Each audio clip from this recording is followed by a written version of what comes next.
Good morning, class! How are you today? Okay, that's good to hear. So, I am Miss Elaine Pipito. I am your teacher for today. So, you can call me Miss Elaine or Miss Pipito. Okay? Okay, very good. So, class, are you ready to listen to our lesson for today, class? Okay, very good. But before we start, may I request everyone to please stand for our prayer. In the name of the Father, the Son, the Holy Spirit. Okay, thank you. So can you arrange the chairs and pick up any trashes around you? Okay, thank you. So you may now take your seat, class. So now, class, I will check your attendance. When I call your name, say present, okay? Okay, very good. Perdida, okay, present. Castro, okay, present. So class, everyone is present today. Very good. Ngayon class, meron tayong mga alituntunin sa klase or classroom. Una, makinig at magbigay galang kapag may nagsasalita o guro man o kaklase. Ikalawa, itaas ang kamay bago magsalita o magtanong. Ikatlo, panatilihing malinis at maayos ang silid-aralan. Ikaapat, igalang ang mga kagamitan ng paaralan at ng kaklase. Ikalima, makipagtulungan at mapakita ng kabutihang asal sa lahat. At lastly, iwasan ang anumang uri ng pananakit o panlilibak sa kapwa. Ngayon, class, bago tayo magpatuloy, ay mag-review muna tayo sa ating tinalakay natin kahapon. May mga katanungan ako sa inyo, class. Ano ang ibig sabihin ng komunidad? Okay, very good. Tama, magaling. Sino-sino ang bumuo sa ating komunidad? Okay, very good. Bakit mahalaga ang komunidad sa ating buhay? Okay, very good. Tama, magaling. Ngayon, class, meron tayong mga layunin sa ating tatalakayin ngayon.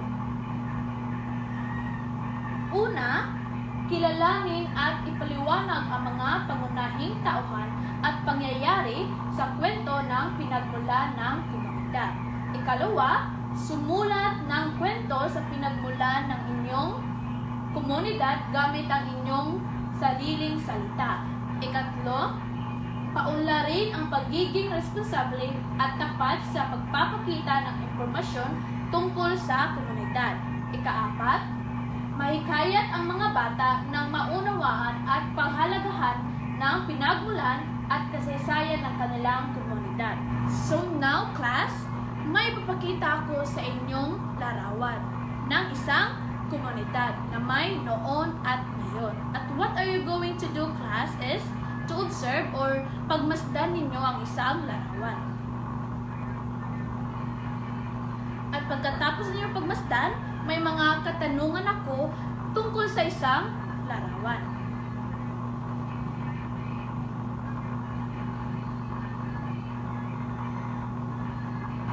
Now, class, may mga katanungan ako.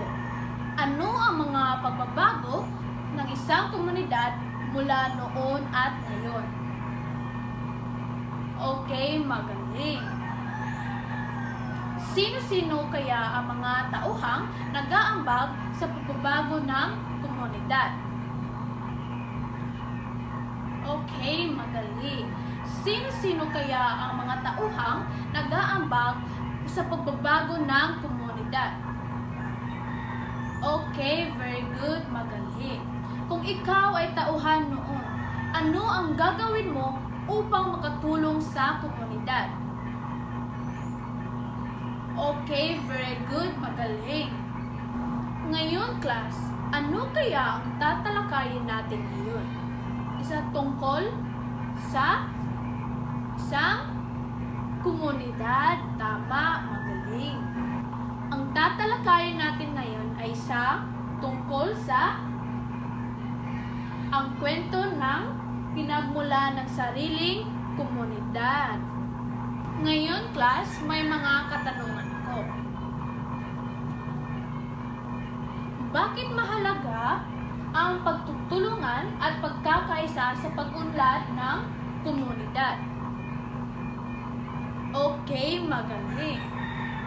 Ano ang natutunan mo tungkol sa pagpapahalaga sa nakaraan at kasaysayan? Okay, magaling. Very good. Ano ang maaaring mangyari sa komunidad kung hindi natin pinapahalagahan ang kasaysayan at pagtutulungan? Okay, magaling. Lastly, anong paraan ang maaari mong gawin upang makatulong sa pagpapaunlad ng sariling komunidad? Ano ang gagawin? Okay, very good. Tama. Ang pagtatalakay sa pinagmula ng komunidad ay nagbibigay diin sa katalagahan ng pagtutulungan, pagkakaisa at pagpapahalaga sa kultura at kasaysayan. Sa pamamagitan nito, natuto ang bawat isa sa pahalagahan ng nakaraan, maunawaan ang kasulukuyan at makikita sa pagpapaunlad ng komunidad para sa hinaharap. Ngayon, class, meron tayong gagawing isang aktibidad. At what are you going to do in your one whole sheet of paper?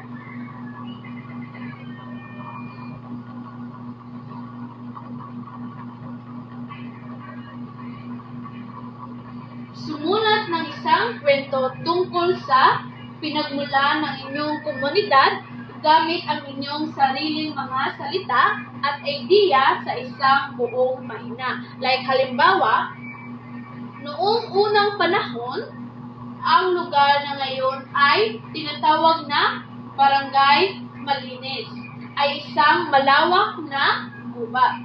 Walang naninirahan dito maliban sa mga hayop at ikon. Isang araw, may isang matapang na pamilya na naglakbay mula sa ibang bayan upang maghanap ng bagong lugar na matitirahan. Ngayon, class, meron tayong kriteria sa inyong aktibidad. Una, nilalaman, which is 25 points. Second, sariling salita or idea, 25 points. Kaayusan, 25 points. Pagkamalikhain or creative is 25 points. So, the total of 100 points. Ngayon, class, meron kayong maikling pagsusulit. At sasagutin nyo ito sa inyong buong papel. Piliin ang tamang sagot at isulat ang titik ng sagot or letters only. Ngayon, class, para sa inyong takdang aralin,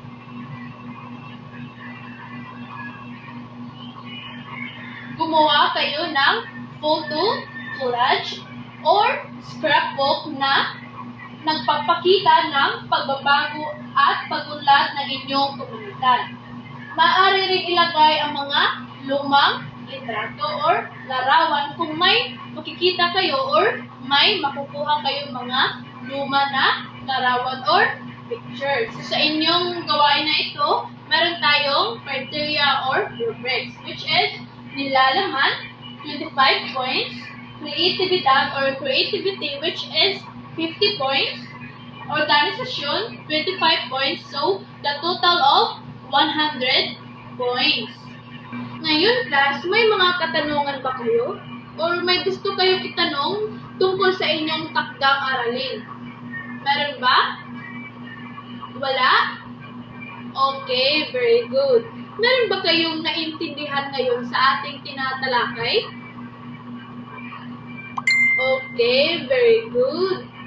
Thank you, class, for your listening and cooperation. And I hope na marami kayong naintindihan at marami din kayong natutunan sa ating klase ngayon. Thank you, class, and